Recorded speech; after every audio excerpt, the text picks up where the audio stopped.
জুমার ন্যায় আজকেও সালাতুল জুমা আদায় করার জন্য এই জামে মসজিদে আসা তৌফিক ইনায়েত করেছেন। এই জন্য জোরে সোরে বলি আলহামদুলিল্লাহ।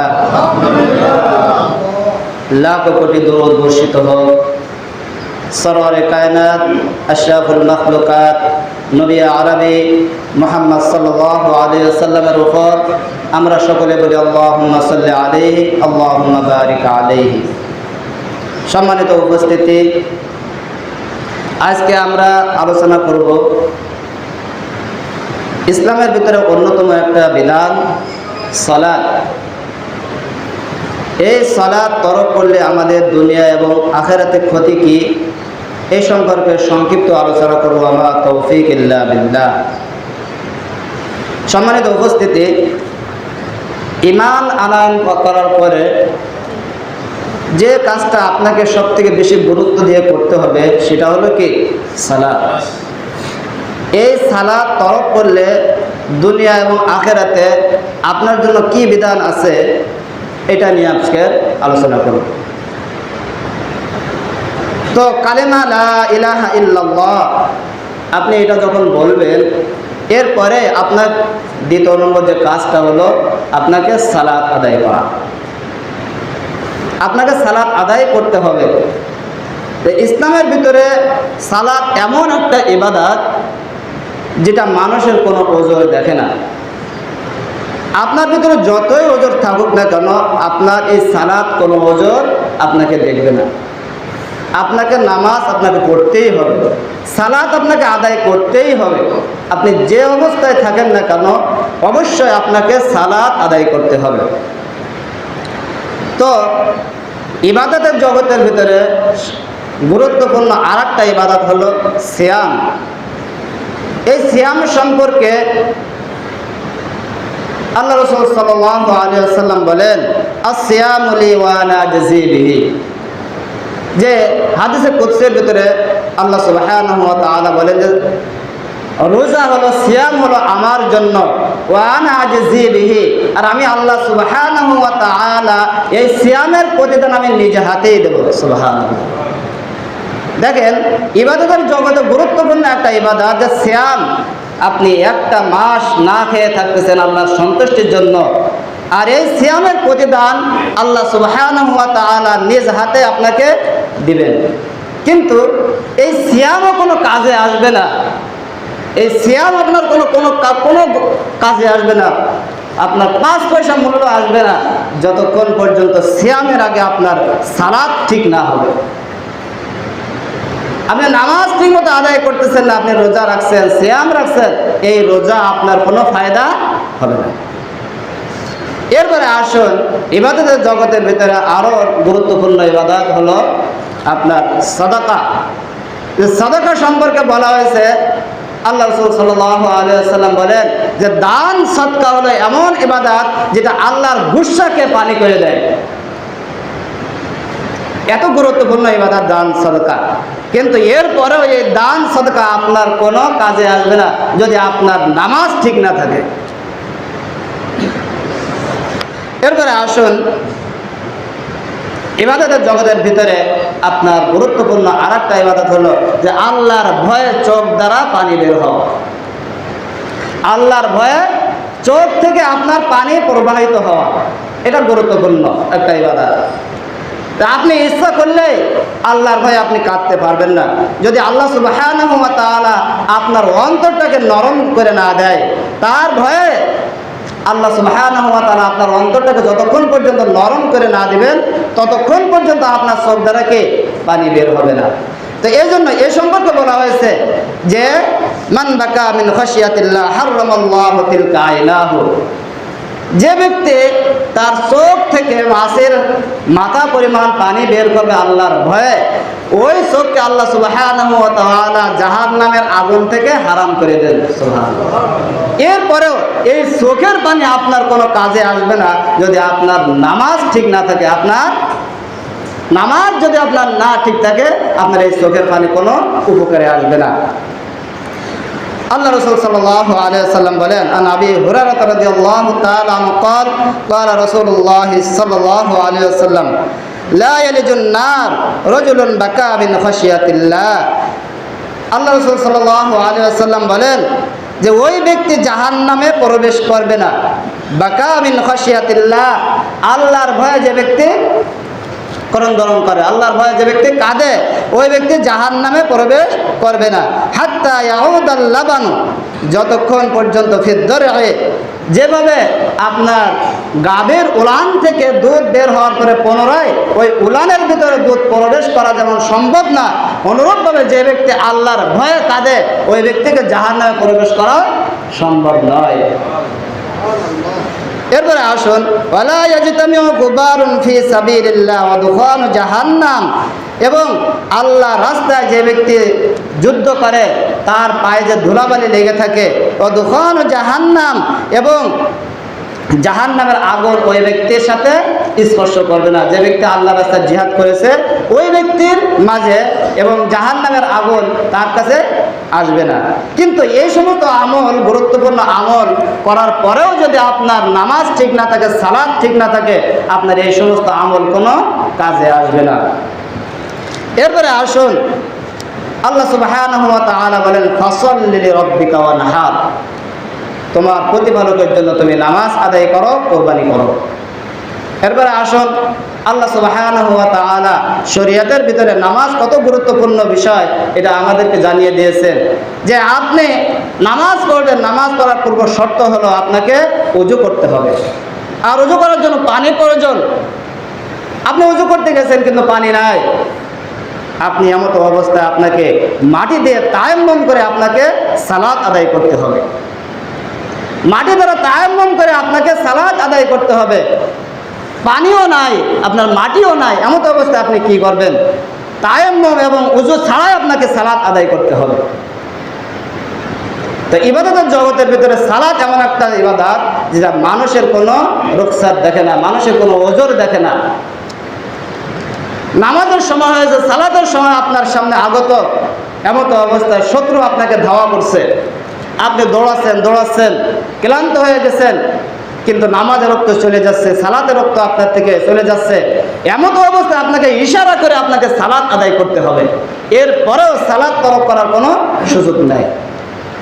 আপনি নদীতে ডুবে যাচ্ছেন, নামাজের সময় চলে যাচ্ছে, আপনি ইশারা করে ওখানে নিয়ত করে আপনাকে নামাজ আদায় করতে হবে।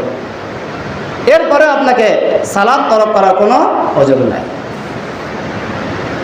তো যাই হোক, সম্মানিত মুসাল্লি কেরাম, যে আপনাকে নামাজ অবশ্যই আদায় করতে হবে। নামাজ যদি আপনি না পড়েন, আল্লাহ রাসূল সাল্লাল্লাহু আলাইহি ওয়াসাল্লাম বলেন যে মান তারাকা সালাতান মুতাআম্মিদান ফাকাদ কাফারা, যে ব্যক্তি ইচ্ছাকৃতভাবে এক ওয়াক্ত নামাজ তরক করলো, সে কুফরি করলো, সে কাফেরদের অন্তর্ভুক্ত হলো। আল্লাহ রাসূল সাল্লাল্লাহু আলাইহি ওয়াসাল্লাম স্পষ্ট বলেছেন, নামাজ পড়বে, নামাজের পূর্ব শর্ত হলো আপনাকে সতর ঢাকতে হবে। আপনার কাছে কাপড় নাই, আপনাকে কাপড় ছাড়াই আপনাকে নামাজ আদায় করতে হবে। আপনাকে কাপড় ছাড়াই আপনাকে নামাজ আদায় করতে হবে, সালাত আপনাকে ছাড়া যাবে না। যাই হোক, নামাজ আপনাকে আমাকে অবশ্যই আদায় করতে হবে। নামাজ ছাড়ার কোনো সুযোগ আপনাকে আমাকে ইসলাম দেয় নাই। এরপরে আসুন, যে নামাজ তরক করলে সাহাবা কেরামদের ভিতরে কি বলা হতো? কেউ যদি রোজা না রাখতো, যাকাত না দিত, তাহলে তাকে কাফের বলা হতো না। সাহাবাদের যুগে তাকে কাফের বলা হতো না। কেউ যদি রোজা রাখে নাই অথবা আপনাকে যাকাত দেয় নাই, কিন্তু তাকে কাফের বলে নাই, এমনটা কোনো হাদিস নাই। কিন্তু যে ব্যক্তি নামাজ তরক করেছে, নামাজ ঠিকমতো পড়ে নাই, তাকে সাহাবা কেরামরা কাফের বলে ফতোয়া দিয়েছেন। আসুন, এই সম্পর্কে আমরা সংক্ষিপ্ত আলোচনা করব। এরপরে আসুন, আল্লাহ রাসূল সাল্লাল্লাহু আলাইহি ওয়াসাল্লাম বলেন, আল আহদুল্লাযী বাইনানা ওয়া বাইনাহুম সালাত ফামান তারাকাহা ফাকাদ কাফারা বাইনাল আবদি ওয়া বাইনাল কুফরি তারকুস সালাত। আল্লাহ রাসূল সাল্লাল্লাহু আলাইহি ওয়াসাল্লাম বলেন, আল আহদুল্লাযী বাইনানা ওয়া বাইনাহুম, আমাদের মাঝে এবং কাফেরদের মাঝে পার্থক্য হলো সালাত। আমাদের মাঝে আর কাফেরদের মাঝে পার্থক্য কি? সালাত। আপনি ঈমান আনছেন, এটা প্রমাণ করবেন কিসের মাধ্যমে? আপনি ঠিক মতো 5 ওয়াক্ত নামাজ আদায় করবেন। এর মাধ্যমে আপনাকে প্রকাশ করতে হবে যে না আল্লাহ, আমি 5 বার আপনার দরবারে হাজির দিয়েছি, আমি প্রকাশ করেছি আপনার কাছে, আমি আনুগত্য স্বীকার করেছি, আমি ইসলাম গ্রহণ করেছি। এটা আপনাকে প্রকাশ করতে হবে নামাজের মাধ্যমে। এজন্য আল্লাহ রাসূল সাল্লাল্লাহু আলাইহি ওয়াসাল্লাম বলেন, আল আহদুল্লাযী বাইনানা ওয়া বাইনাহুমুস সালাহ, যে আমাদের মাঝে আর কাফেরদের মাঝে পার্থক্য হলো সালাত। ফামান তারাকাহা ফাকাদ কাফারা, যে ব্যক্তি নামাজ তরক করলো সে কুফরি করলো, সে কাফের হয়ে গেল। বাইনাল আবদি ওয়া বাইনাল কুফরি তারকুস সালাহ, বান্দার মাঝে এবং কাফেরের কুফরের মাঝে পার্থক্য হলো তারকুস সালাহ। আপনাকে নামাজ তরক করা এবং কুফরের মাঝে পার্থক্য একটাই হলো কি? তারকুস সালাহ, নামাজ তরক করা। কেউ যদি মনে করে যে আমি ইচ্ছা মতো নামাজ আদায় করবো, 1 ওয়াক্ত পড়ি আমরা, কেউ 2 ওয়াক্ত পড়ি, মনে করে শুক্রবারের দিন জুমার নামাজে হাজির হলেই কি আমার আর সপ্তাহে 4 দিনকে মাফ হয়ে গেল? না, এমনটা করলে আপনি ইসলাম থেকে খারেজ হয়ে যাবেন। আল্লাহ রাসূল সাল্লাল্লাহু আলাইহি ওয়াসাল্লাম আরো বলেন, আর ইবনে ওমর রাদিয়াল্লাহু তাআলা আনহু قال رسول الله صلى الله عليه وسلم أمرت أن أقاتل الناس حتى يشهدوا أن لا إله إلا الله وأن محمد رسول الله ويقيموا الصلاة ويؤتوا الزكاة فإذا فعلوا ذلك عصموا مني دماءهم وأموالهم إلا بحق الإسلام وحسابهم على الله متفق عليه। আল্লাহ রাসূল সাল্লাল্লাহু আলাইহি ওয়াসাল্লাম বলেন, উমিরতু আন উকাতিলান নাস, আমাকে আদেশ করা হয়েছে মানুষদের সাথে লড়াই করার জন্য। কে বলছেন? বিশ্বনবী সাল্লাল্লাহু আলাইহি ওয়াসাল্লাম বলেন যে আমাকে আদেশ করা হয়েছে উমিরতু আন উকাতিলান নাস, আমাকে আদেশ করা হয়েছে মানুষদের সাথে লড়াই করার জন্য। কতক্ষণ পর্যন্ত? হাত্তা ইয়াশহাদু আল্লা ইলাহা ইল্লাল্লাহ, যতক্ষণ পর্যন্ত মানুষ না বলবে যে আল্লাহ ইলাহা ইল্লাল্লাহ, আল্লাহ ছাড়া আর কোনো ইলাহ নাই, আল্লাহ ছাড়া আর কোনো মাবুদ নাই, সত্য ইলাহ নাই, যতক্ষণ পর্যন্ত মানুষ এটা সাক্ষ্য না দেবে ততক্ষণ পর্যন্ত আমি মুহাম্মদ সাল্লাল্লাহু আলাইহি ওয়াসাল্লাম ওই মানুষদের সাথে লড়াই করতেই থাকবো। এরপরে কি? ওয়া আন্না মুহাম্মাদুর রাসূলুল্লাহ, আমি মুহাম্মদ সাল্লাল্লাহু আলাইহি ওয়াসাল্লাম আল্লাহ সুবহানাহু ওয়া তাআলার বান্দা এবং রাসূল, এটা যতক্ষণ পর্যন্ত মানুষ স্বীকৃতি না দেবে ততক্ষণ পর্যন্ত আমি মানুষদের সাথে লড়াই করতেই থাকব। এরপরে কি? ওয়া ইকিমুস সালাহ, যতক্ষণ পর্যন্ত মানুষ নামাজ আদায় না করবে ততক্ষণ পর্যন্ত আমি মানুষের সাথে লড়াই করতেই থাকব। ওয়ায়ুতুজ যাকাত, যতক্ষণ পর্যন্ত মানুষ যাকাত আদায় না করবে ততক্ষণ পর্যন্ত আমি মুহাম্মদ সাল্লাল্লাহু আলাইহি ওয়াসাল্লাম ওই সমস্ত মানুষদের সাথে লড়াই করতেই থাকব। ফাইযা ফাআলু যালিকা আসামু মিন্নি দিমাআহুম ওয়া আমওয়ালাহুম ইল্লা বিহাক্কিল ইসলাম, যদি মানুষরা আল্লাহকে আল্লাহ বলে স্বীকৃতি দেয় এবং আমি মুহাম্মদ সাল্লাল্লাহু আলাইহি ওয়াসাল্লামকে নবী বলে স্বীকৃতি দেয়, রাসূল বলে স্বীকৃতি দেয়, আল্লাহর বান্দা হিসাবে স্বীকৃতি দেয় এবং তারা সালাত আদায় করে এবং ঠিকমতো যদি যাকাত আদায় করে, এই সমস্ত কাজগুলো তারা যদি ঠিকমতো করে, ফাইদা ফাআলু যালিকা আসামু মিন্নি দিমাআহুম ওয়া আমওয়ালাহুম, তারা তাদের রক্ত এবং তাদের সম্পদ আমি মুহাম্মদ সাল্লাল্লাহু আলাইহি ওয়াসাল্লাম থেকে রক্ষা করতে পারবে। তা আসুন এই বিষয়টা নিয়ে আমরা একটু চিন্তা করি। আল্লাহ রাসূল সাল্লাল্লাহু আলাইহি ওয়াসাল্লামকে বলা হয়েছে যে আপনি মানুষদের সাথে লড়াই করুন, উমিরতু আন উকাতিলান নাস, যে আপনি মানুষদের সাথে লড়াই করতেই থাকুন। কতক্ষণ পর্যন্ত? যতক্ষণ পর্যন্ত মানুষরা আল্লাহকে আল্লাহ বলে স্বীকৃতি না দেয় এবং মুহাম্মদ সাল্লাল্লাহু আলাইহি ওয়াসাল্লামকে নবী বলে স্বীকৃতি না দেয়, রাসূল বলে স্বীকৃতি না দেয় এবং নামাজ আদায় না করে এবং যাকাত আদায় না করে, ততক্ষণ পর্যন্ত লড়াইয়ের কথা বলা হয়েছে। যদি এই কাজগুলো যদি মানুষ ঠিকমতো আদায় করে তাহলে মুহাম্মদ সাল্লাল্লাহু আলাইহি ওয়াসাল্লাম বলে যে আমার থেকে ওই সমস্ত মানুষরা তাদের জান এবং মাল এবং রক্তকে তারা নিরাপদ করে নিল। আর যদি এই কাজগুলো তারা না করে তাহলে তাদের জান এবং মাল রক্ত আমার থেকে তারা নিরাপদ রাখতে পারবে না। আপনি আল্লাহর জমিনে থেকে আল্লাহর দেওয়া নাজ নিয়ামত ভোগ করবেন, সমস্ত নাজ নিয়ামত আপনি ভোগ করবেন আর আপনি নামাজ আদায় করবেন না, আপনাকে দুনিয়াতে বেঁচে থাকার কোনো অধিকার নাই। এটা ইসলাম আপনাকে দেয় নাই। আপনাকে দুনিয়ায় বেঁচে থাকতে হলে অবশ্যই আপনাকে সালাত আদায় করতে হবে, আপনাকে আল্লাহর হুকুম অনুযায়ী জীবন গঠন করতে হবে, কোরআন অনুযায়ী আপনাকে জীবন গঠন করতে হবে, এর বিকল্প কিছু নাই। এরপরে আসুন আল্লাহ রাসূল সাল্লাল্লাহু আলাইহি ওয়াসাল্লাম বলেন, ওয়া হিসাবু যালিকা আসামু বিন্নি দিমাআহুম ওয়া আমওয়ালুহুম ইল্লা বিহাক্কিল ইসলাম। তবে ইসলামের হক রক্ষার ক্ষেত্রে কিছুটা ছাড় পাবে। ওয়া হিসাবুহুম আলাল্লাহ, এবং তাদের হিসাব কিতাব আল্লাহর দরবারে থাকবে। যদি কোনো মানুষ নামগ্রস্ত ইসলাম মানে যেমন মুনাফিক, মুসলমানদেরকে দেখানোর উদ্দেশ্যে যদি ইসলাম গ্রহণ করে এবং অন্তরে যদি কুফরি লালন করে, এই সমস্ত ব্যক্তিদের ক্ষেত্রে ছাড় দেওয়ার কথা এই হাদিসের শেষে বলা হয়েছে। এরপরে আসুন, আল্লাহ সুবহানাহু ওয়া তাআলা আরো বলেন, উতলু মা উহিয়া ইলাইকা মিনাল কিতাবি ওয়া আকিমিস সালাহ ইন্নাস সালাতা তানহা আনিল ফাহশাই ওয়াল মুনকার।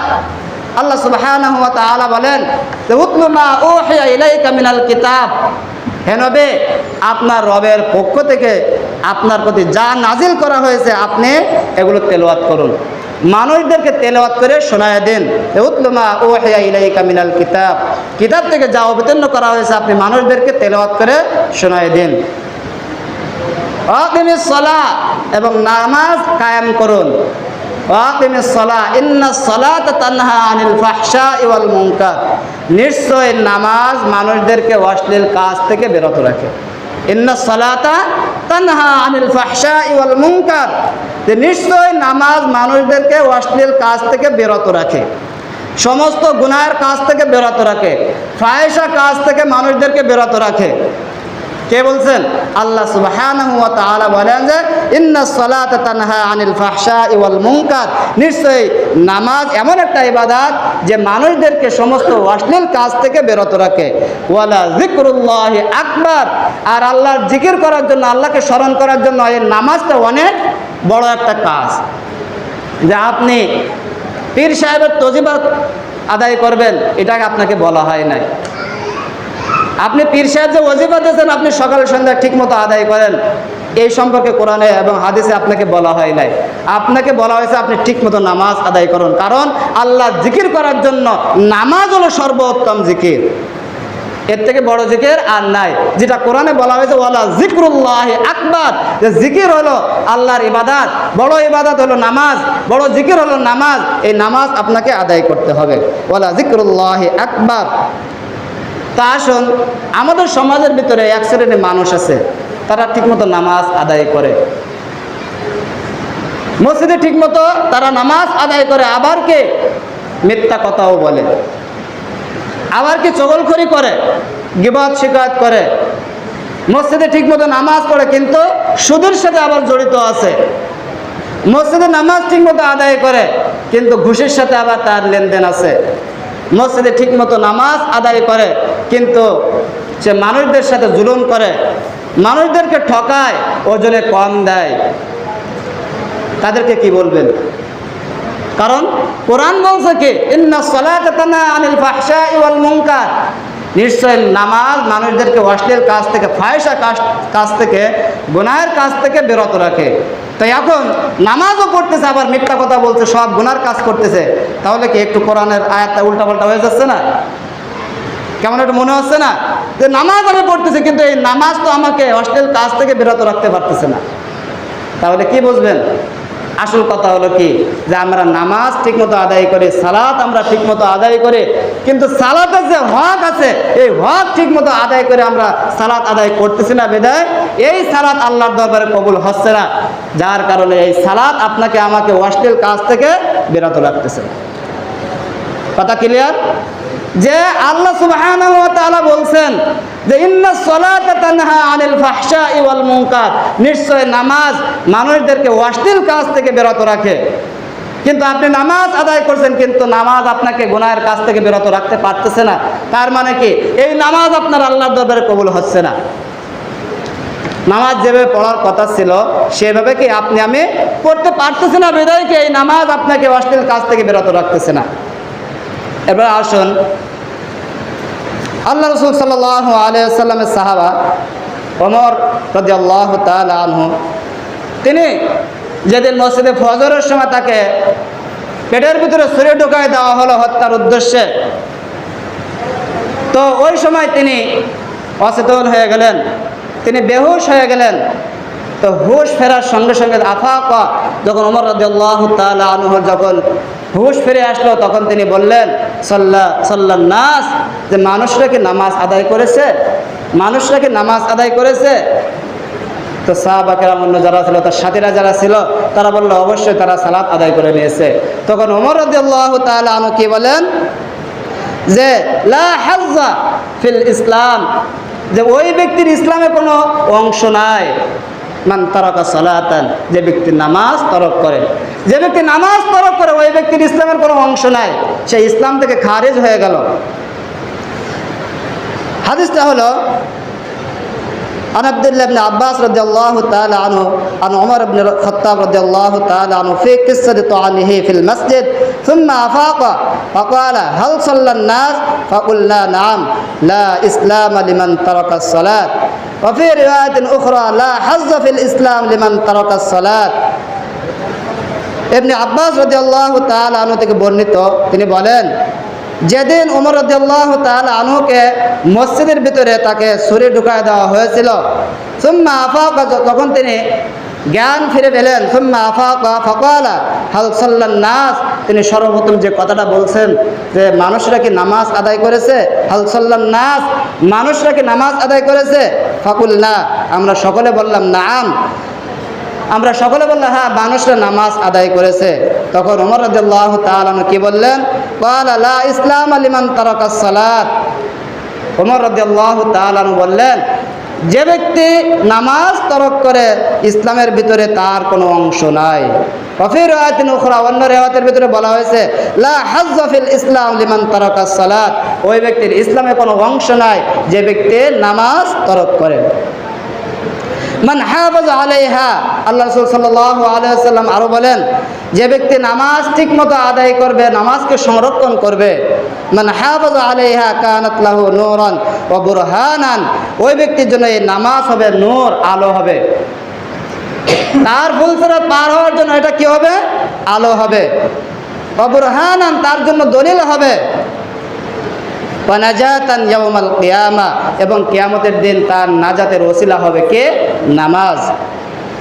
ওয়া মান লাম ইউহাফিজ আলাইহা লাম তাকুন লাহু নূরুন ওয়ালা বুরহানান, আর যে ব্যক্তি নামাজ ঠিকমতো সংরক্ষণ করবে না, ঠিকমতো নামাজ আদায় করবে না, লিমান তাকুন লাহু নূরান, তো ওই ব্যক্তির জন্য এই নামাজ নূরও হবে না, তার জন্য দলিলও হবে না, ওয়ালা নাজাতান, এবং তার জন্য মুক্তির উপায়ও হবে না। ওয়া কানা ইয়াউমাল কিয়ামাতি মা কারুন ওয়া ফিরআউন ওয়া হামান ওয়া উবাই ইবনে খাল, এবং কিয়ামতের দিন এই ব্যক্তি কারুনদের সাথে থাকবে এবং ফিরআউনদের সাথে থাকবে এবং উবাই ইবনে খালফের সাথে থাকবে। তাদের হাসর হবে কাদের সাথে?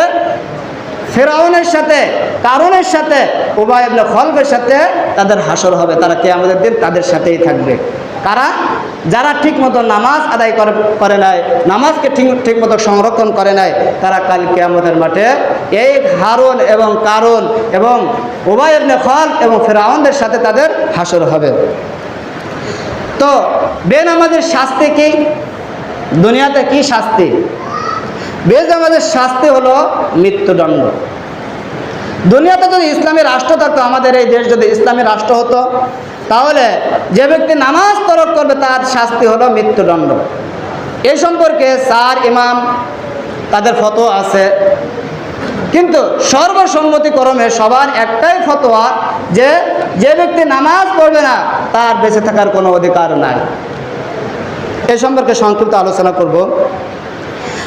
আমাদের দেশে অনেক সময় বক্তব্য শোনা যায় যে এই হাদিসটা অনেক সময় শোনা যায়, যেমন অন্য অন্য মাযহাবদের ভিতরে আপনি পাবেন এই হাদিসটা অনেকে পাঠ করে যে মুরু আওলাদাকুম বিস-সালাত ওয়া হুম আবনাউ 7 সিনিন ওয়াদরিবুহুম আলাইহা ওয়া হুম আবনাউ 10 সিনিন, যে তোমরা তোমাদের সন্তানদেরকে নামাজের আদেশ করো। কে বলছেন? বিশ্বনবী সাল্লাল্লাহু আলাইহি ওয়াসাল্লাম বলেন যে মুরু আওলাদাকুম বিস-সালাত, তোমরা তোমাদের সন্তানদেরকে নামাজের আদেশ করো। কয় বছর বয়সে? ওহুম আবনাউ 7 সিনিন, 7 বছর বয়স থেকে তাদেরকে তোমরা নামাজের আদেশ করো। ওয়াদরিবুহুম আলাইহা ওয়া হুম আবনাউ 10 সিনিন, 10 বছর বয়স থেকে যদি নামাজ না পড়ে তাহলে তাদেরকে প্রহার করো। কে বলছেন? বিশ্বনবী সাল্লাল্লাহু আলাইহি ওয়াসাল্লাম আমাদেরকে শিখাই দিয়েছেন যে 7 বছর বয়স থেকে তোমরা তোমাদের সন্তান যারা আছে তাদেরকে তোমরা নামাজের আদেশ করো। 7 বছর বয়স থেকে আমাদের সন্তান যারা আছে, অধীনস্থ যারা আছে, তাদেরকে আমরা নামাজের আদেশ করব। ওয়াদরিবুহুম আলাইহা ওয়াহুম আবনাউ 10 সিনিন, 10 বছর বয়স থেকে যদি নামাজ আদায় না করে তখন তাকে প্রহার করতে হবে। আপনার সন্তানকে 7 বছর বয়স থেকে আপনি বলবেন, আমার বর্ষ তুমি আজকে থেকে নামাজ আদায় করবে, তুমি ঠিক মতো নামাজ আদায় করবে। 3টা বছর পর্যন্ত তাকে আপনি আদেশ করবেন। ওয়াদরিবুহুম আলাইহা, 10 বছর বয়স থেকে তাকে বলবেন, আমার ছেলে, আমার মেয়ে, আজকের থেকে যদি তুমি নামাজ আদায় না করো তাহলে তোমাকে খবর আছে, তোমাকে পিটানি আছে। কারণ এই অর্ডারটা দিয়েছেন, এই আদেশটা দিয়েছেন আমাদের নবী সাল্লাল্লাহু আলাইহি সাল্লাম, এই আদেশটা দিয়েছেন। তো নামাজ যে সমাজের ভিতরে প্রতিষ্ঠা আছে, ওই সমাজের ভিতরে খুন খারাপি থাকতে পারে না। নামাজ যে সমাজের ভিতরে প্রতিষ্ঠা আছে, ওই সমাজের ভিতরে আপনার খুন, রাহাজানি, সন্ত্রাস, বদমাশ এগুলো থাকতে পারে না। এই জন্য নামাজ আমাদেরকে রাষ্ট্রীয়ভাবে কায়েম করতে হবে। নিজে পড়বেন এটা না, আপনার আহার অধীনস্থ যারা আছে, কারণ আল্লাহ সুবহানাহু ওয়া তাআলা বলেন যে ওয়া'মুর আহলাকা বিস-সালাত, ওয়া'মুর আহলাকা বিস-সালাত, তুমি তোমার অধীনস্থ যারা আছে তাদেরকে তুমি নামাজের আদেশ করো। তো এই হাদিসটা আমাদের সমাজের ভিতরে শোনা যায়, হানাফিদের ভিতরে যাবেন যেখানে যান না কেন শোনা যায়। কিন্তু নামাজ তরক করলে যে আপনার যখন পরিপূর্ণ বালেগ হয়ে যাবে 12 বছর কিংবা 15 বছর বয়স থেকে যদি নামাজ আদায় না করে তার জন্য মৃত্যুদণ্ড কার্যকরের বিধান হাদিসের ভিতরে আছে। এটা আল্লাহ সুবহানাহু ওয়া তাআলার বিধান, এটা কিন্তু শোনা যায় না। এই সম্পর্কে কিন্তু আলোচনা হয় না, কারণ আমাদের দেশটা কিন্তু ইসলামী রাষ্ট্র নয়, এটা হলো মুসলিম সংখ্যাগরিষ্ঠ একটা রাষ্ট্র। যদি এখানে খিলাফত ব্যবস্থা থাকতো, যদি এখানে কোরআন সুন্নাহ অনুযায়ী দেশ গঠন থাকতো, তাহলে অবশ্যই এখানে সালাত প্রতিষ্ঠা থাকতো, এবং এই রাষ্ট্রের ভিতরে যদি কোনো ব্যক্তি নামাজ ইচ্ছাকৃতভাবে তরক করত তাহলে তার শাস্তি হতো একমাত্র, সেটা হলো মৃত্যুদণ্ড। এই সম্পর্কে সব ইমামদের একমত। শুধু ইমাম আবু হানিফা রাহমাতুল্লাহ আলাইহির একটা ফতোয়া যে ব্যক্তি ইচ্ছাকৃতভাবে নামাজ তরক করবে, নামাজ আদায় করবে না, তাকে 6 মাস জেলখানায় বন্দী করে রাখতে হবে। 6 মাস পরে যদি তওবা করে যদি সালাত আদায় না করে তারপরে তাকে হত্যা করতে হবে। তো এই বিষয়ে 4 ইমামের একটাই মত, যদি নামাজ আদায় না করে অবশ্যই তাকে হত্যা করতে হবে, তাকে দুনিয়ায় বেঁচে থাকার কোনো অধিকার নাই। সম্মানিত উপস্থিতি, অবশ্যই আপনাকে আমাকে নামাজ আদায় করতে হবে। নামাজ এমন একটা ইবাদত যেটা মানুষের কোনো ওজর দেখে না। এরপরে আসুন, প্রধান 4 ইমামের এই বিষয়ে ফতোয়া, যেটা বললাম যে সমস্ত ইমাম একমত, শুধু ইমাম আবু হানিফা রাহমাতুল্লাহ আলাইহি শুধু বলছেন যে 6 মাস তাকে কারাগারে নিক্ষেপ করে রাখতে হবে, এরপরে যে তওবা করেন সে নামাজ আদায় না করে তাহলে তাকে হত্যা করতে হবে। আল্লাহ সুবহানাহু ওয়া তাআলা সূরা তাওবার ভিতরে বলেন, ফাইন তাবু ওয়া আকামুস সালাতা ওয়া আতাউজ যাকাতা ফাখাল্লু সাবিলাহুম। এর পরের আয়াতে আল্লাহ সুবহানাহু ওয়া তাআলা বলেন, ফাইন তাবু ওয়া আকামুস সালাতা ওয়া আতাউজ যাকাত ফাইখওয়ানুকুম ফিদ্দীন।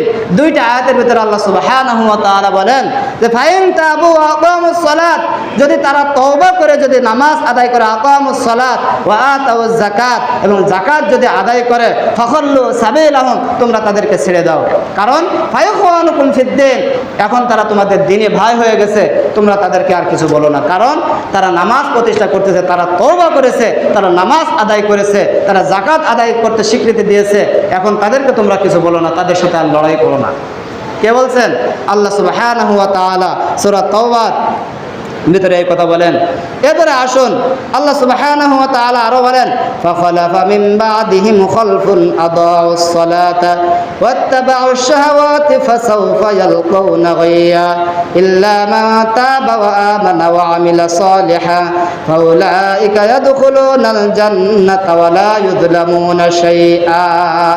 আল্লাহ সুবহানাহু ওয়া তাআলা বলেন, ফাখালাফা মিন বাদিহিম খালফুন, যে তোমাদের পরবর্তী এমন একটা সময় আসবে যখন তারা তারা নামাজকে নষ্ট করে ফেলবে। আদাউস সালাত, তারা নামাজকে নষ্ট করে ফেলবে। ওয়াত্তাবাউশ শাহাওয়াত, এবং তারা শাহওয়াতের প্রবৃত্তির অনুসরণ করবে। ফাসাউফা ইয়ালকাউনা গায়য়া, আর তারা এই সমস্ত মানুষরা জাহান্নামের একটা স্থান আছে গায়য়া, এখানে নিক্ষিপ্ত হবে। তবে ইল্লা মান তাবা ওয়া আমানা, ওই সমস্ত ব্যক্তিরা বাদে যারা তওবা করবে, ওয়া আমানা আল্লাহ সুবহানাহু ওয়া তাআলার প্রতি বিশ্বাস স্থাপন করবে, ওয়া আমিলা সালিহা এবং সৎ কর্ম করবে ফাউলাইকা ইয়াদখুলুনাল জান্নাতা, তারা জান্নাতে প্রবেশ করবে, ওয়ালা ইউযলামুনা শাইআ, আর তাদের সাথে বিন্দুমাত্র কোনো জুলুম করা হবে না। সূরা মারিয়ামের 59 এবং 60 নম্বর আয়াত আল্লাহ সুবহানাহু ওয়া তাআলা বলেন যে তোমাদের পরবর্তীতে এমন একটা কওম আসবে, এমন একটা জাতি আসবে, তারা আমার দেখানো পথ অনুযায়ী নামাজ আদায় করবে না, তারা নামাজকে বিকৃত করে ফেলবে। কারণ আল্লাহ রাসূল সাল্লাল্লাহু আলাইহি ওয়াসাল্লাম বলেন সল্লু কামা রাআইতুমুনি উসাল্লি, তোমরা যেভাবে আমাকে নামাজ আদায় করতে দেখো ঠিক সেইভাবে তোমরা নামাজ আদায় করো। কারণ আল্লাহ রসুলের দেখানো পথ অনুযায়ী যদি আপনি নামাজ আদায় না করেন, আল্লাহ রসুলের দেখানো পথ অনুযায়ী যদি আপনি জীবন গঠন না করেন, তাহলে আপনার জীবনটা হবে নিষ্ফল। এই জীবনের কোনো মানে আসে না, এই জীবনের আপনার 5 পয়সা কোনো মূল্য নাই। এই জন্য আপনাকে নামাজ আদায় করতে হবে আল্লাহ রসুলের দেখানো পথ অনুযায়ী। আল্লাহ রাসূল সাল্লাল্লাহু আলাইহি ওয়াসাল্লাম সে কথা বলছেন যে সল্লু কামা রাআইতুমুনি উসাল্লি, তোমরা আমাকে যেভাবে নামাজ আদায় করতে দেখো ঠিক সেইভাবে তোমরা নামাজ আদায় করো।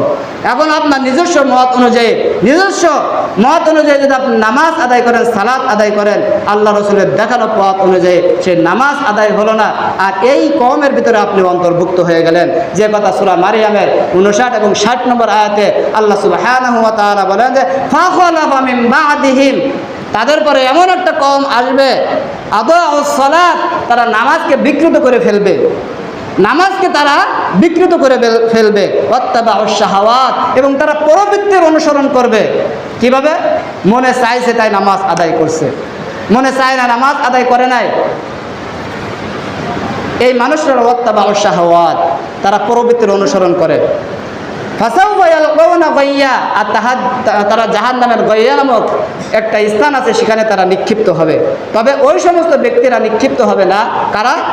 যারা ইল্লা মান তাবা ওয়া আমানা, যারা তওবা করেছে। 1 নম্বরকে যারা তওবা করেছে, খাঁটি দিলে একবারে আল্লাহ সুবহানাহু ওয়া তাআলার কাছে তওবা করেছে, ওয়া আমানা, এবং যারা ঈমান এনেছে, ওয়া আমিলা সালিহা, আর যারা সৎ কর্ম করেছে, ওয়া আমিলা সালিহা ফাউলাইকা ইয়াদখুলুনাল জান্নাহ, আর তারাই জান্নাতে প্রবেশ করবে, ওয়ালা ইউযলামুনা শাইআ, আর তাদেরকে বিন্দু মাত্র কোনো জুলুম করা হবে না। এরপরে আসুন আল্লাহ রাসূল সাল্লাল্লাহু আলাইহি ওয়াসাল্লাম বলেন আন উবাদাহ ইবনে সামিত রাদিয়াল্লাহু তাআলা আনহু قال আওসানা রাসূলুল্লাহ সাল্লাল্লাহু আলাইহি ওয়াসাল্লাম, উবাদাহ ইবনে সামিত রাদিয়াল্লাহু তাআলা আনহু বলেন যে আল্লাহ রাসূল সাল্লাল্লাহু আলাইহি ওয়াসাল্লাম আমাদেরকে আদেশ করেছেন, আওসানা রাসূলুল্লাহ সাল্লাল্লাহু আলাইহি ওয়াসাল্লাম, যে আল্লাহ রাসূল সাল্লাল্লাহু আলাইহি ওয়াসাল্লাম আমাদেরকে ওসিয়াত করেছেন লা তুশরিকু বিল্লাহ, তোমরা আল্লাহর সাথে শরীক করো না, আল্লাহর সাথে শিরিক করো না। কারণ শিরিক মারাত্মক একটা গুনাহ। আল্লাহ সুবহানাহু ওয়া তাআলা বান্দার অন্যান্য গুনাহগুলো মাফ করবেন, কিন্তু শিরিকের গুনাহ মাফ করবেন না। ইন্নাল্লাহা লা ইয়াগফিরু আন ইউশরাকা বিহি ওয়া ইয়াগফিরু মা দুনা যালিকা লিমান ইয়াশা, নিশ্চয় আল্লাহ সুবহানাহু ওয়া তাআলা লা ইয়াগফিরু আন ইউশরাকা বিহি, তার সাথে যে ব্যক্তি শরীক করেছে তাকে আল্লাহ সুবহানাহু ওয়া তাআলা মাফ করবেন না। শিরিক কি জিনিস? উদাহরণ দিলে বুঝতে পারবেন যে আপনার সন্তান যদি আপনাকে পিতা বলে সম্বোধন না করে, যদি আরেকজনকে পিতা বলে ডাকে, আপনার সন্তান যদি আপনাকে আরেকজনকে পিতা বলে সম্বোধন করে, আপনার কাছে কেমনটা লাগবে? যে আপনি জন্ম দিলেন, আপনি তাকে লালন পালন করলেন, আপনি তাকে দেখভাল করলেন, কিন্তু এই সন্তান যখন বড় হয়েছে এখন আপনাকে আর আব্বা বলে ডাকে না, সে অন্যকে আব্বা বলে ডাকে, আপনাকে কেমন লাগবে? এটা হলো শিরিক, এটা হলো অংশীদার। তো আল্লাহ সুবহানাহু ওয়া তাআলা এই গুনাহ মাফ করবেন না যে ব্যক্তি তার সাথে শরীক করে। তো আল্লাহ আপনাকে সৃষ্টি করেছেন, সব কিছু দুনিয়ার নাজ নিয়ামত তিনি সৃষ্টি করেছেন, আপনার জন্যই সৃষ্টি করেছেন, আর আপনি তাকে আল্লাহ বলে না ডেকে আরেকজনকে আপনি গাউসুল আজম বলে সম্বোধন করছেন, আপনি অন্যর কবরে যে সিজদা করেছেন, আপনি গাছ পূজা করছেন, আপনি মাছ পূজা করছেন, সূর্য পূজা করছেন, আপনি নিজ হাতে প্রতিমা তৈরি করে তাকে আপনি পূজা করছেন। এরকম শিরকটা হলো এরকম। আপনি আল্লাহকে আল্লাহ বলে সম্বোধন না করে আপনি কাকে ডাকছেন? অন্যকে আল্লাহ বলে সম্বোধন করছেন, আপনি পীরের পায়ে সিজদা দিচ্ছেন যে পীর আপনাকে তরায় নেবে, আপনাকে জান্নাতে দিবে, আপনাকে কে তরায় জান্নাতে পার করে দেবে, আপনি শিরিক করছেন। আর এই শিরিক যদি আপনার ভিতরে থাকে আপনি জান্নাতে যেতে পারবেন না। কারণ আল্লাহ সুবহানাহু ওয়া তাআলা বান্দা অন্যান্য গুনাহগুলো ইচ্ছা করলে মাফ করবেন, কিন্তু শিরিকের গুনাহ আপনাকে মাফ করবেন না। এজন্য আল্লাহ রাসূল সাল্লাল্লাহু আলাইহি ওয়াসাল্লাম বলেন, লা তুশরিকু বিল্লাহ, তোমরা আল্লাহর সাথে কাউকে শরীক করো না। লা তুশরিকু বিল্লাহি শাইআ, তোমরা আল্লাহর সাথে অন্য কাউকে শরীক করো না। আমাদের ভিতরেও দেখা যায় এক শ্রেণীর মানুষ তারা তাবিজ ঝুলায়, এক শ্রেণীর মানুষকে আল্লাহ ছাড়া অন্য নামকে তারা মান্যত করে। আছে না আমাদের ভিতরে? এখনো পর্যন্ত দেখা যায় যে বিপদে পড়ছে তারা কি মাজারে দৌড়াচ্ছে, বিপদে পড়ছে অমুক দরবার শরীফে যাচ্ছে, ছাগল নিয়ে যাচ্ছে, গরু নিয়ে যাচ্ছে, মুরগি নিয়ে যাচ্ছে। এটা কি আমাদের দেশেই তো আছে এগুলো। তো এই যে শিরিক করা, এই শিরিকের গুনাহ আল্লাহ সুবহানাহু ওয়া তাআলা মাফ করবেন না। এই জন্য শিরিক ছাড়ুন, মান্যত করতে হবে, যদি করতে হয় আল্লাহর নামেই করতে হবে, আপনাকে আল্লাহর জন্যই করতে হবে, এটা একটা ইবাদত। কিন্তু এই মান্যত যদি আপনি অন্যের জন্য যদি করেন, গায়রুল্লাহর নামে যদি মান্যত করেন, এই মান্যত হবে শিরিক। আপনি ছাড়ুন, আজকের থেকে এটা বর্জন করুন যদি জান্নাতে যেতে চান। এরপরে আসুন, তাবিজ আমরা ঝোলাই। তাবিজ এটা আহলে হাদিস সমাজের ভিতরেও দেখা যায়, আমাদের সমাজের ভিতরে দেখা যাচ্ছে যে অনেকে তাবিজ ঝোলাচ্ছে। আরে তাবিজ আপনাকে কি করবে? আপনাকে কি মুক্তি দেবে? মুক্তি দেওয়ার মালিক কে? আল্লাহ। আল্লাহ সুবহানাহু ওয়া তাআলা আপনাকে রোগ দান করেছেন, তিনিই কি রোগ থেকে আপনাকে শিফা দান করবেন।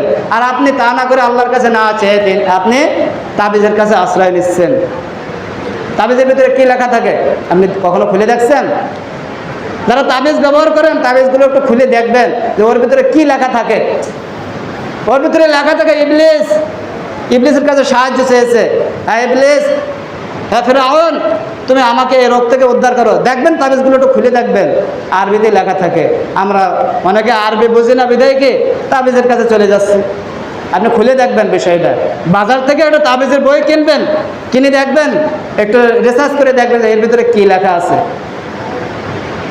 এরপরে আসুন, তাবিজের ভিতরে কি লেখা থাকে। কালীর কাছে, এই যে হিন্দুদের যে কালী আছে না মূর্তি, এই মূর্তির কাছে আশ্রয় চাওয়া হয়, আর আপনি সেই তাবিজ ঝুলাচ্ছেন। আল্লাহ রাসূল সাল্লাল্লাহু আলাইহি ওয়াসাল্লাম বলেন, মান তাআল্লাকা তামিমান ফাকাদ আশরাকা বিল্লাহ, যে ব্যক্তি তাবিজ ঝুলালো সে ব্যক্তি আল্লাহর সাথে শিরিক করলো, আর যে ব্যক্তি শিরিক করলো সে জাহান্নামে চলে গেল। এজন্য শিরিককে আমাদেরকে ছাড়তে হবে। লা তুশরিকু বিল্লাহি শাইআ, তোমরা আল্লাহর সাথে অন্য কাউকে শিরিক করো না। ওয়ালা তাতরুকুস সালাহ, তোমরা নামাজকে ছেড়ো না, নামাজ তরক করো না। এরপরে আসুন, অন্য হাদিসের ভিতরে আল্লাহ সাল্লাল্লাহু আলাইহি ওয়াসাল্লাম বলেন যে আন্না নবী সাল্লাল্লাহু আলাইহি ওয়াসাল্লাম قال خيار ائمتكم هم الذين تحبونهم ويحبونكم ويصلون عليكم وتصلون عليهم।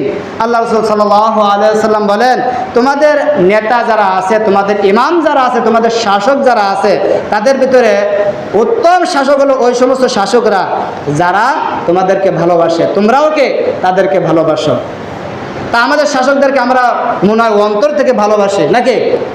তারাও কি আমাদেরকে ভালোবাসে নাকি? না, আমরা তাদেরকেও ভালোবাসি না, তারাও কি আমাদেরকে ভালোবাসে নাই। বর্তমান হয়ে গেছে আমরা স্বৈরাচার, যে সমস্ত শাসকরা আছে আমাদেরকে শোষণ করে সব শেষ করে দিচ্ছে।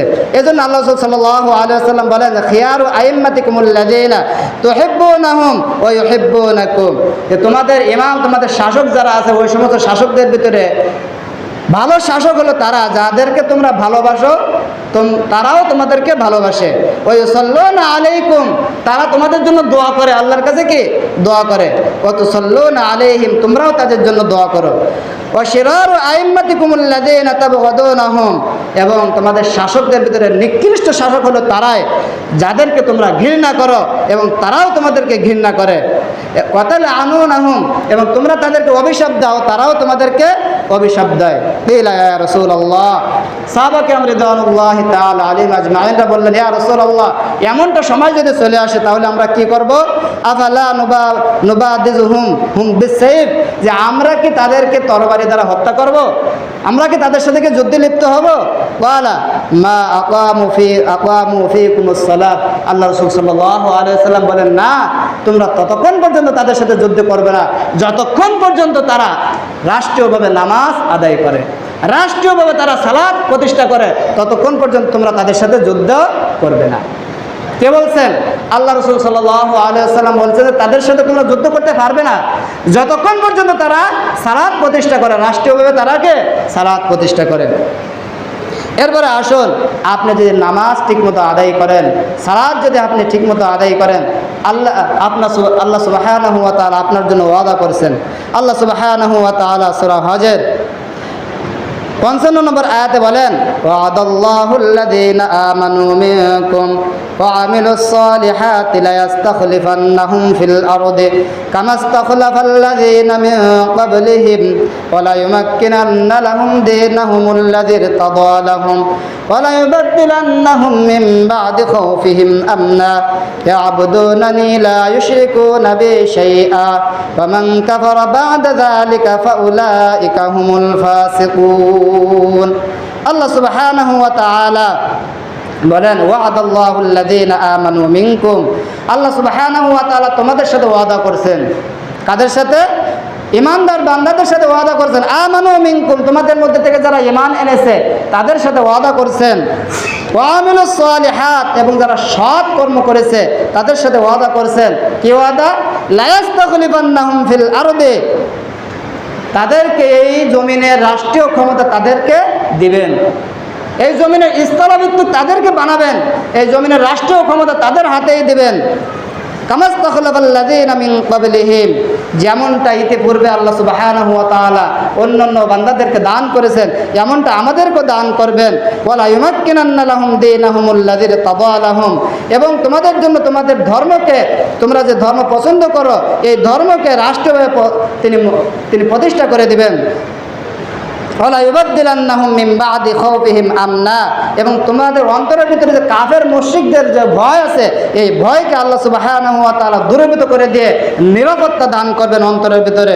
ইয়াবুদুনানি লা ইউশরিকুনা বি শাইআ, কিন্তু শর্ত হলো তোমরা ইবাদত করার ক্ষেত্রে আমি আল্লাহ সুবহানাহু ওয়া তাআলা শরীক করতে পারবে না।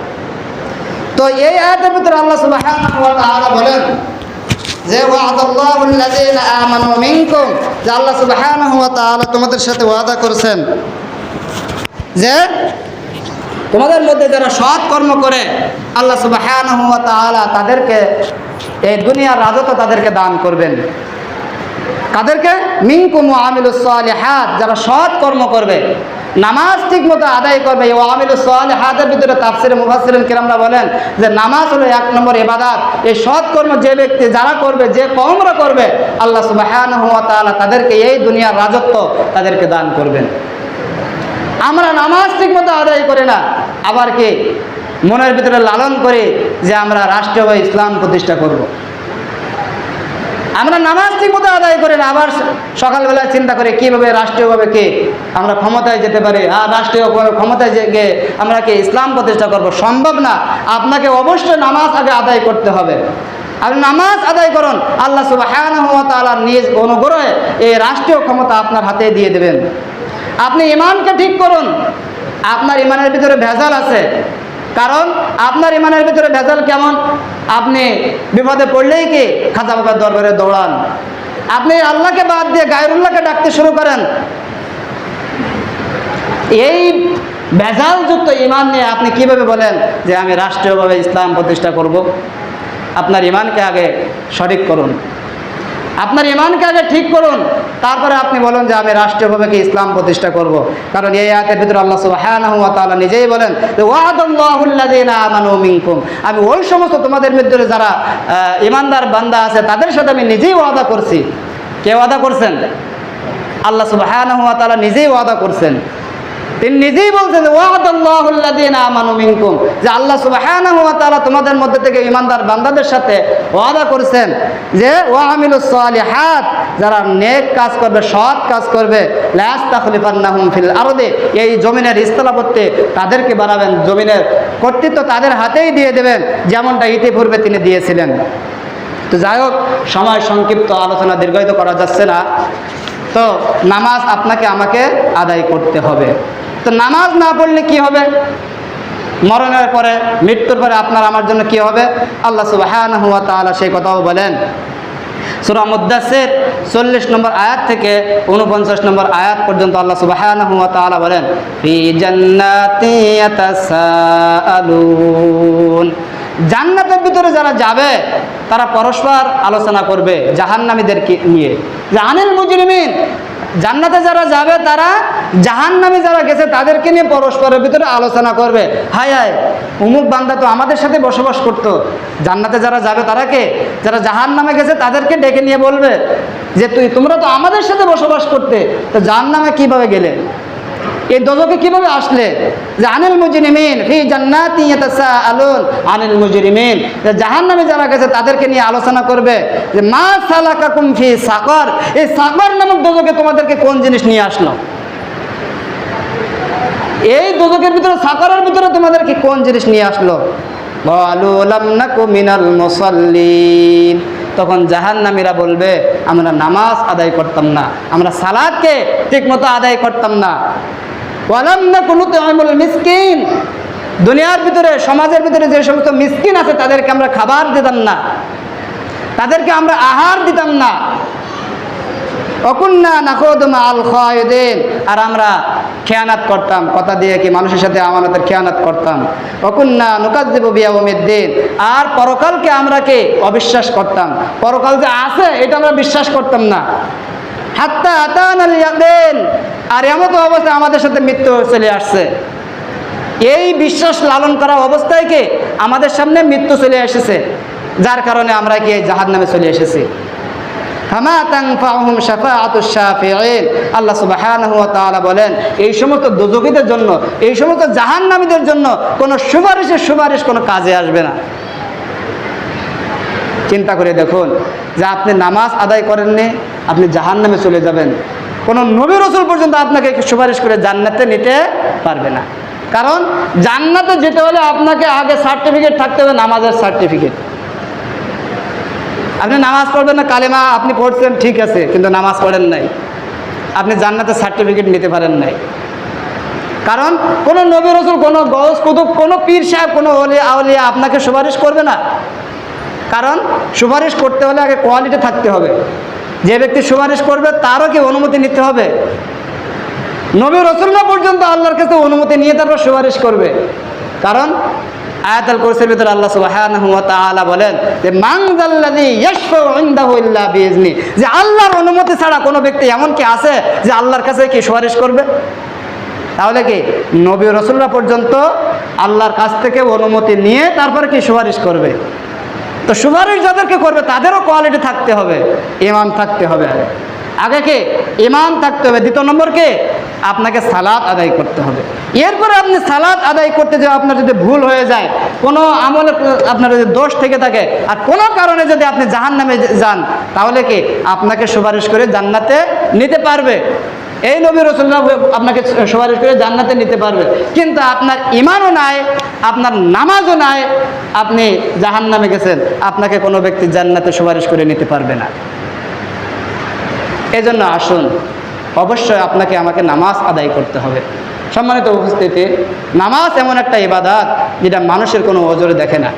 আল্লাহ সুবহানাহু ওয়া তাআলা আমাদের সকলকে ঠিকমতো সালাত আদায় করার তৌফিক দান করুক, আমিন।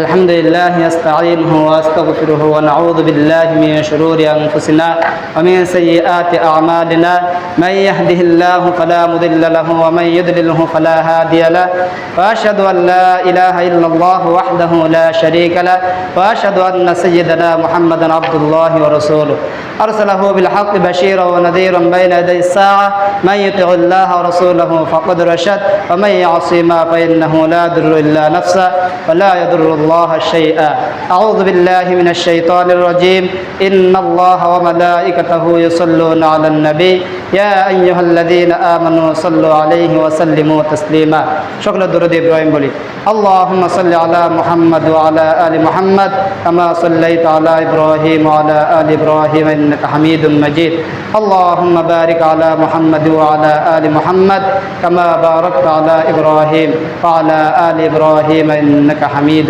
مجيد সম্মানিত উপস্থিতি আমরা যে আলোচনাগুলো শুনলাম নামাজ সম্পর্কে আলোচনা শুনলাম তো আমরা অধীনস্থ যারা আছে আমাদের অধীনস্থ সন্তানাদি যারা আছে তাদেরকে অবশ্যই আমরা নামাজের আদেশ করব কারণ আল্লাহ সুবহানাহু ওয়া তাআলা আপনাকে আমাকে জান্নাত দিবেন ঈমান আনার পরে নামাজ দেখে যে ব্যক্তির নামাজ যত ভালো ওই ব্যক্তিটা তত ভালো মানুষ যার নামাজ যত সুন্দর দুনিয়ার ভিতরে ওই ব্যক্তি কি তত সুন্দর মানুষ কারণ নামাজের মাধ্যমে আপনি সব কিছু অর্জন করতে পারবেন সাহাবাদের উদাহরণ ছিল তাদের যখন যা কিছু প্রয়োজন হতো 2 রাকাত নামাজ আদায় করে তারা আল্লাহর দরবারে কান্নাকাটি করে আল্লাহর দরবার থেকে চেয়ে নিতেন আর বর্তমান আমাদের অবস্থা হয়েছে যে আমরা বিপদে পড়ছি অভাব অনটনে পড়ছি আমরা চিন্তা ফিকিরের ভিতরে ঢুকে যাই আমরা বিভিন্ন এনজিও সংস্থার কাছে আশ্রয় গ্রহণ করি কিন্তু সাহাবাদের উদাহরণ এটা ছিল না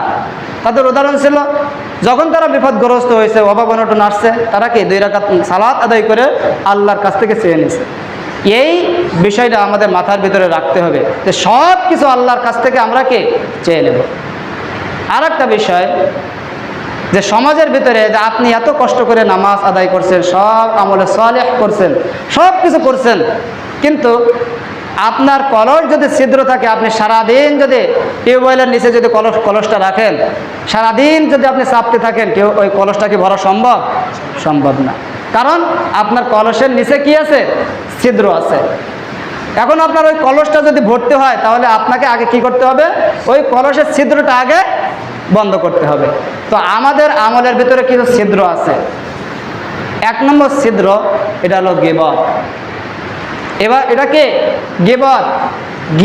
গীবত মারাত্মক একটা খারাপ কাজ যে বিষয়ে আল্লাহ সুবহানাহু ওয়া তাআলা সূরা হুজরাতে 59 নম্বর আয়াতে বলেন ইয়া আইয়ুহাল্লাযীনা আমানু ইজতানিবু কাসীরাম মিনায-যন্ন ইন্না বা'দায-যন্নি ইসমুন ওয়া লা তাজাসসাসু ওয়া লা ইয়াগতাব বা'দুকুম বা'দা আইয়ুহিব্বু আহাদুকুম আন ইয়াকুলা লাহমা আখিহি মাইতান ফাকারিহতুমু ওয়াত্তাকুল্লাহ ইন্নাল্লাহা তাওয়াবুর রাহিম আল্লাহ সুবহানাহু ওয়া তাআলা সূরা হুজরাতের 59 নম্বর আয়াতে বলেন ইয়া আইয়ুহাল্লাযীনা আমানু ইজতানিবু হে ঈমানদার বান্দাগণ তোমরা ছেড়ে দাও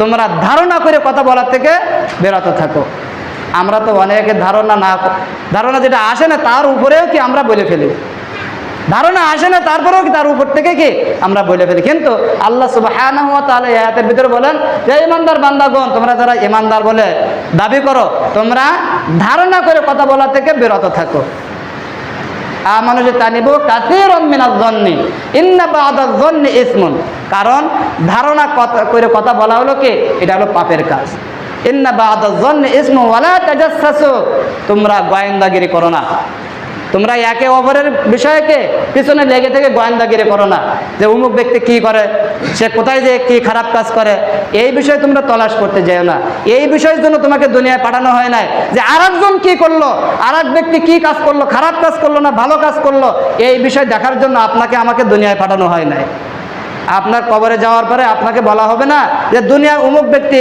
মসজিদের ইমাম সাহেব কি খারাপ কাজ করছে এই বিষয়ে তোমার ধারণা কি ছিল এটা কি বলা হবে কবরের ভিতরে কি এই সওয়াল জবাব আপনাকে করা হবে না আপনাকে যে প্রশ্ন করা হবে ওই উত্তর প্রস্তুতি নিয়ে আপনাকে কবরে যেতে হবে যাই হোক এই গীবত মারাত্মক একটা কাজ এই গীবত চায়ের দোকানে যেখানে আমরা 2 জন ব্যক্তি একসাথে হইলেই কি গীবত শুরু হয়ে যায় গীবতকে আমরা গীবত মনে করে নিয়েছি গীবত যেমন সুস্বাদু আমাদের কাছে বর্তমানকে গীবতটাও এরকম সুস্বাদু হয়ে গেছে 2 জন ব্যক্তি এক জায়গায় হইলে কি গীবত শুরু হয়ে গেছে আর এই গীবত যদি আপনি করেন তাহলে আপনার ওই আমল হলো কি ফোটা কলস ছিদ্রওয়ালা কলস আপনার আমল কি চলে যাচ্ছে আপনি দেখতে পাবেন না আল্লাহ রাসূল সাল্লাল্লাহু আলাইহি ওয়াসাল্লাম বলেন যে আমার উম্মতের ভিতরে গরিব ব্যক্তি কারা জানো আমার সাহাবারা তোমরা জানো যে আমার উম্মতের ভিতরে গরিব ব্যক্তিকে সাহাবা কেরাম বললেন যে আমরা তো জানি যার টাকা পয়সা নাই, যার সহায় সম্পদ নাই, সেই তো গরিব মানুষ। আল্লাহ রাসূল বললেন না না না, আমার উম্মতের ভিতরে গরিব ওই ব্যক্তি কাল কিয়ামতের মাঠে সে পাহাড় সম নেকি নিয়ে আমার দরবারে আসবে, এরপরে তার পাওনাদার চলে আসবে। পাহাড় সম নেকি নিয়ে সে আল্লাহর দরবারে আসবে, এরপরে একদিক থেকে তার পাওনাদার চলে আসবে। সে এসে বলবে, আল্লাহ এই ব্যক্তি দুনিয়াতে আমাকে অন্যায় করে একটা চড় মেরেছিল। আল্লাহ সুবহানাহু ওয়া তাআলা ওই ব্যক্তির ওই পাহাড় সম আমল থেকে, ওই নেকির থেকে তাকে দিয়ে থাকবেন। এরকম দিতে দিতে দিতে দিতে তার পাহাড় সম নেকি সব শেষ হয়ে যাবে, এরপরে পাওনাদার আরও থেকে যাবে। তখন আল্লাহ সুবহানাহু ওয়া তাআলা ওই পাওনাদারদের যে গুনাহগুলো আছে, এই পাহাড় সম নেকি নিয়ে যে আপনি আল্লাহর দরবারে আসছেন, আপনার আমল নামায় গুনার কাজগুলো ছাপিয়ে দিয়ে ওই ব্যক্তিদেরকে মুক্তি দেওয়া হবে। তাহলে আসুন, আমরা কেন গীবাত করব? কারণ গীবাত করা হলো আপনার নিজের আপন ভাইয়ের গোশত খাওয়ার সমতুল্য। আল্লাহ সুবহানাহু ওয়া তাআলা বলেন যে আইহিব্বু আহাদুকুম আইয়াকুলা লাহমা আখি, তোমাদের ভিতরে কি কেউ কি আছে যে তার আপন ভাইয়ের গোশত খেতে পছন্দ করে, মৃত্যু ভাইয়ের গোশত খেতে পছন্দ করে? আমরা কি কেউ আছে যে আমরা আমার নিজের ভাইয়ের, মৃত্যু ভাইয়ের গোশত খাবো? এরকম কেউ কি আছে? নাই। কিন্তু এর থেকেও কি মারাত্মক এই গীবত। কেন আমরা গীবত করব? চায়ের দোকানে বসলেই তো কি গীবত শিকার শুরু হয়ে যায়। দুইজন ব্যক্তি এক জায়গায় দাঁড়াইলেই গীবত শিকার শুরু হয়ে যায়। অমুক কি করেছে, অমুক কি করেছে, এই গীবত শিকার। যদি আপনার গীবত থাকে, আপনার আমল নামায় যদি গীবত থাকে, আপনার ওই আমল সব শেষ হয়ে যাচ্ছে। উদাহরণ দিলে বুঝতে পারবেন যে গীবত কি জিনিস। এই দুইটা মোবাইল একটা আর একটার সাথে কি সংযুক্ত করে ব্লুটুথের মাধ্যমে কি আমরা কি অনেক ফাইলকে আদান প্রদান করে থাকি, কিন্তু দেখতে পাই না যে কোথা থেকে কীভাবে যাচ্ছে।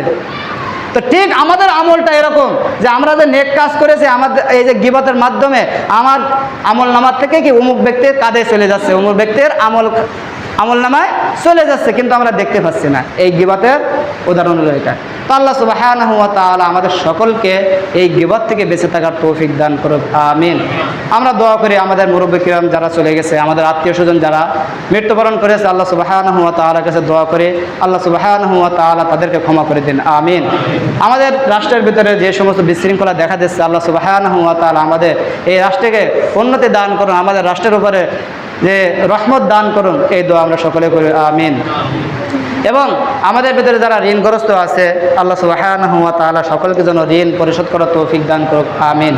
এবং যারা অসুস্থতার ভিতরে আছে, আল্লাহ সুবহানাহু ওয়া তাআলার কাছে আমরা প্রার্থনা করি, আল্লাহ সুবহানাহু ওয়া তাআলা আমাদের সকলকে যেন শিফায়ে কুল্লি আজিলা দান করুক, আমিন। ওয়া সাল্লাল্লাহু তাআলা আলা নবিয়িনা মুহাম্মদ ওয়া আলা আলিহি ওয়া আসহাবিহি আজমাইন।